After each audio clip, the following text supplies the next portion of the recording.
Hey, he's strong. Is it heavy?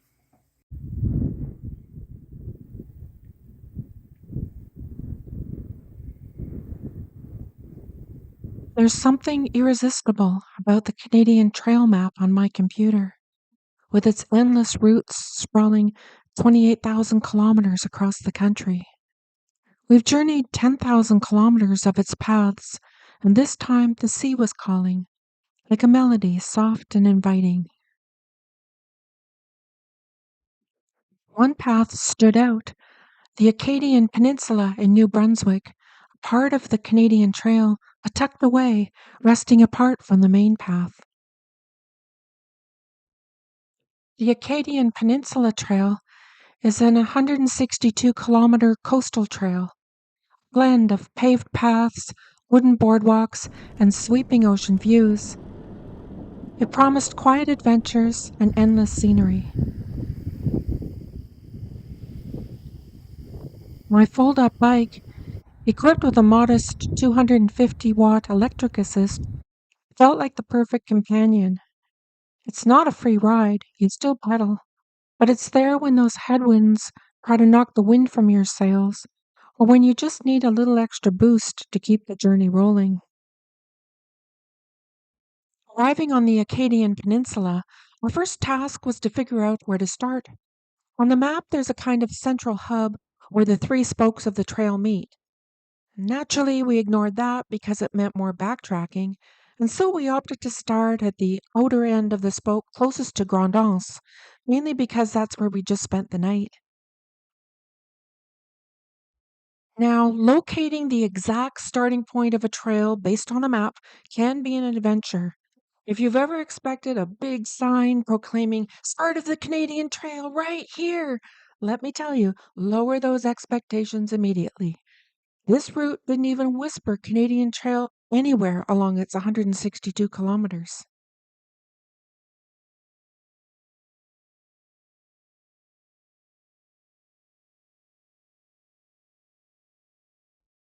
But relying on our finely tuned skill of winging it at this sort of thing, we squinted at our GPS, chose a likely looking street corner, and pedaled off with the gusto of teenagers tackling their first road trip.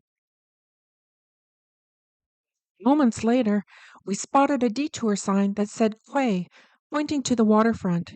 Curious, we followed it. We found a picturesque little marina, a sandy beach, and an oceanside canteen. Tempting as it was to stop, we decided to pass since we'd just started our ride and knowing we'd feel better powering through with the lunch we'd brought along. Back on the road, we passed an information center perched on a bluff with a tidy row of picnic tables overlooking the ocean.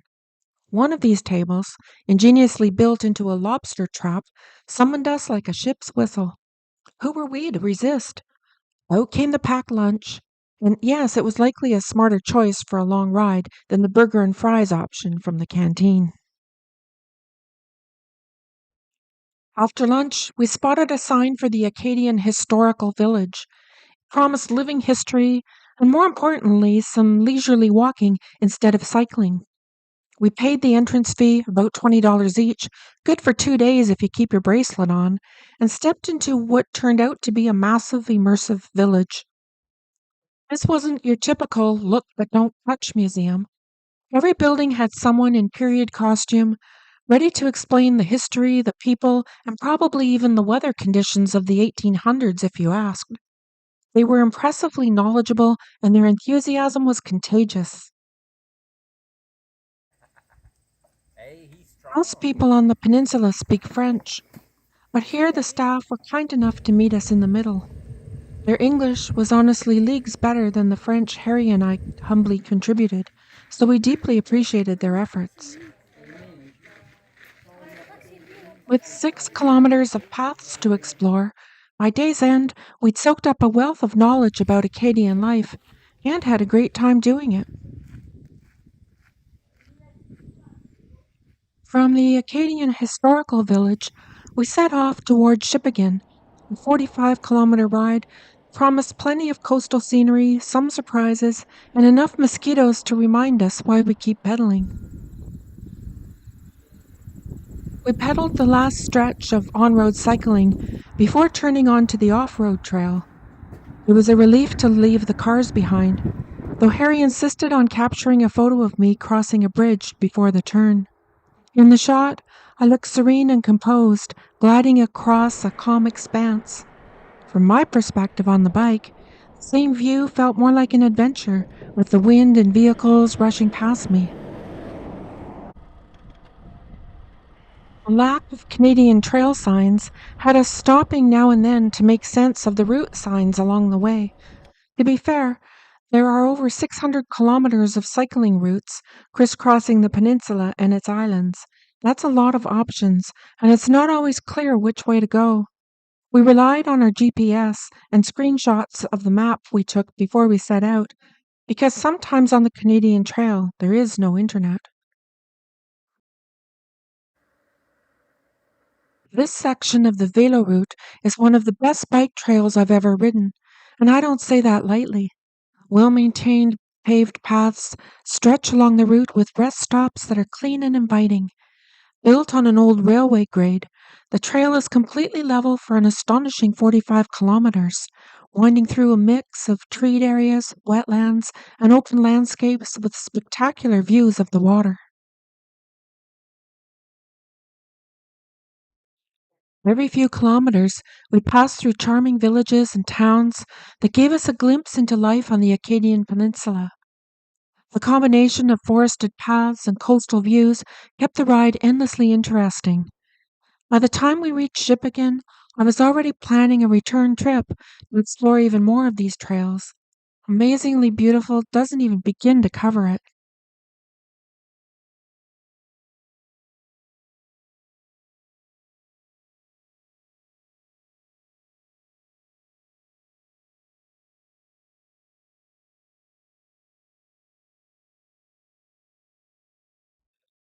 The ride through Shippagan brought us to one of the highlights of the route, the Sentier Rivage, a 2-kilometer boardwalk, or passerelle in French, winding gracefully along the waterfront. As we pedaled, the path curved along the coastline, treating us to stunning views of the bay, its water shimmering under the late afternoon light. Shippagan is steeped in Acadian culture, and reminders of it were everywhere, starting with the Acadian flag. This distinctive flag, a French tricolour with a yellow star on the blue stripe, was adopted in 1884 as a symbol of the Acadian people. The star, known as the Star of the Sea, is a meaningful emblem for the descendants of the French settlers who arrived in eastern Canada back in the 17th century, seeking a new home in what they called Acadia, a place of plenty.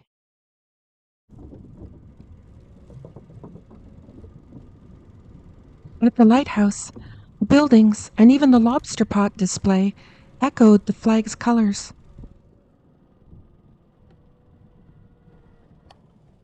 Today, Shippagan thrives on the resources surrounding it. To the north, the ocean supports New Brunswick's largest commercial fishing fleet, while to the south, vast peatlands provide materials for harvesting. As luck would have it, we were here after the main fishing season, which runs from April through June. This meant two things. First, the paths were blissfully quiet, and second, we could marvel at the fleet of massive, colorful fishing boats sitting in dry dock. Passing these towering giants was a surreal experience, though the setting sun posed a challenge for my camera. However, one final turn in the route placed me perfectly in front of the Shippagan sign, with the low sun illuminating the colorful boats.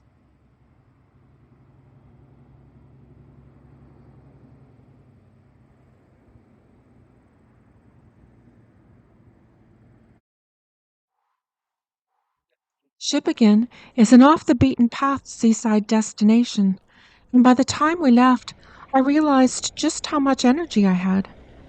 There was something so rejuvenating about the sea air and the endless maritime landscape. The physical effort actually felt easier, the views more vivid, and I was eager to keep going, ready to see what lay beyond the sprawling bridge ahead. Bridge led to Lamèque, which would eventually lead us to Miscou and its iconic lighthouse about 40 kilometers from here.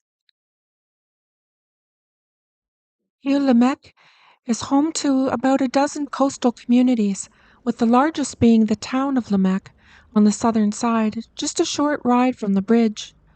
Here, we decided to stow our bikes and explore on foot. One of the highlights was a lovely boardwalk leading to the ecological park of the Acadian Peninsula. It was the perfect spot for a quick snack, crunchy fresh vegetables I'd packed earlier in the day.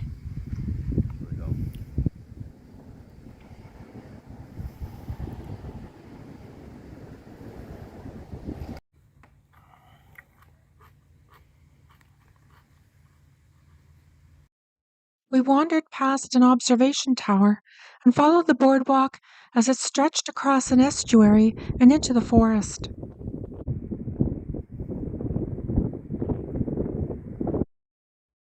Unfortunately, part of the Canadian Trail on Lamèque Island was inaccessible due to a washed-out bridge.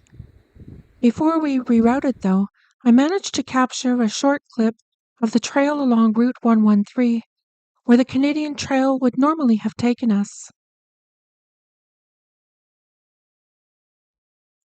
After a lengthy detour to reconnect with our trail, we arrived at the bridge to Miscou Island, with Miscou Harbor on one side and Chaleur Bay on the other. Chaleur means warm waters, and though it sounds cozy, I didn't exactly dive in to confirm it. Crossing the bridge onto Miscou Island, we were greeted by a fisherman's wharf, nestled against the backdrop of tranquil waters. The bridge, which replaced the old cable ferry in 1996, opened the island to more visitors while preserving its serene, off-the-beaten-path vibe. As we pedaled into the heart of the island felt like it was borrowed from another time. Its dense vegetation of dwarf conifers, sprawling peat bogs, and windswept beaches make it unlike anywhere else I've been. The bog, not yet dressed in its crimson fall attire, had a rugged beauty like something out of an old Acadian tale. The soft boardwalks wound through this serene world, leading to an observation deck where we lingered. Under the breeze, plants fluttered like the pages of a book caught in the wind. Back on the bikes, our ride took us through wetlands, along sandy shores, and to the Miscou Lighthouse overlooking Chaleur Bay and the Gulf of St. Lawrence. Built in 1856, the octagonal wooden lighthouse at the northeastern tip of the province stands tall at 23 meters. Designated a National Historic Site, it's still in operation today, equipped with its original Fresnel lens. At the lighthouse, a cafe with outdoor seating and gorgeous views beckoned. The grounds are also perfect for picnics or simply taking in the windswept beauty of this remote corner of New Brunswick. From Miscou Island, we retraced our path back to the hub of the trail, the three-pronged spoke with a choose-your-own-adventure vibe. We passed a large rest area at the hub, but didn't stop as we advanced toward the final 61-kilometer stretch of our journey, heading southwest toward Hay Island.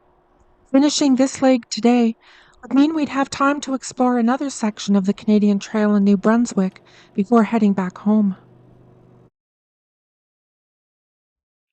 The first 40 kilometers of this section was on-road cycling. Crossing the Pocamouche River, I appreciated the paved shoulder, which was wide enough for comfortable biking, until I encountered the drainage grates and uneven pavement. They added a bit of excitement to the ride, though not the kind I'd recommend. A detour sign led me into the small town of Inkerman, where the route meandered along the river before linking back up with the off-road trail.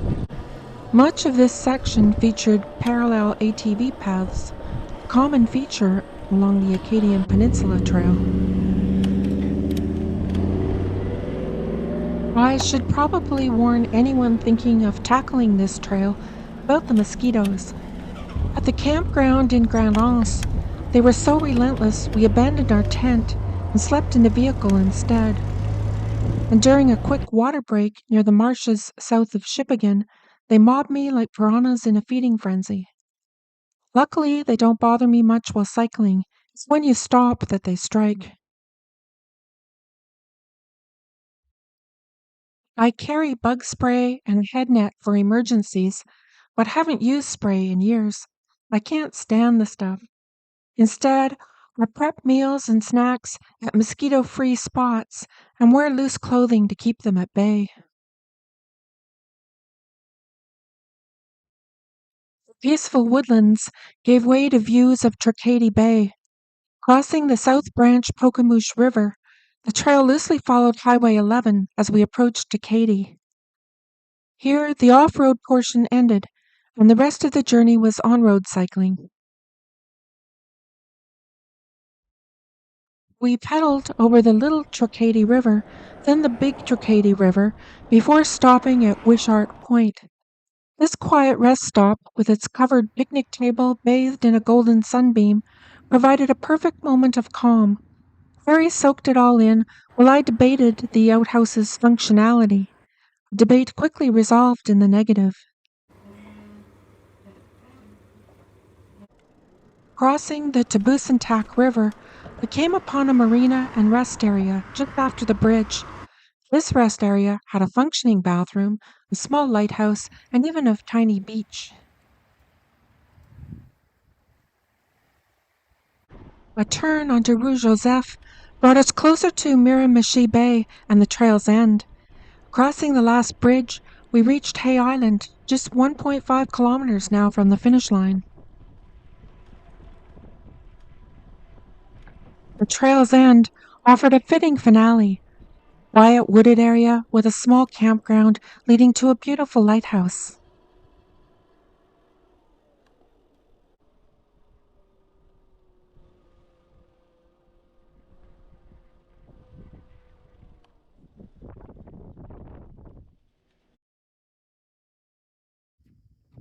Beyond that lay an ecological park with boardwalks, a vibrant red lookout tower, and shorebirds gracefully weaving through the grasses. And with that, we said goodbye to the Acadian Peninsula Trail. If you've enjoyed this adventure, don't forget to like and subscribe, and thank you so much to those that have already subscribed.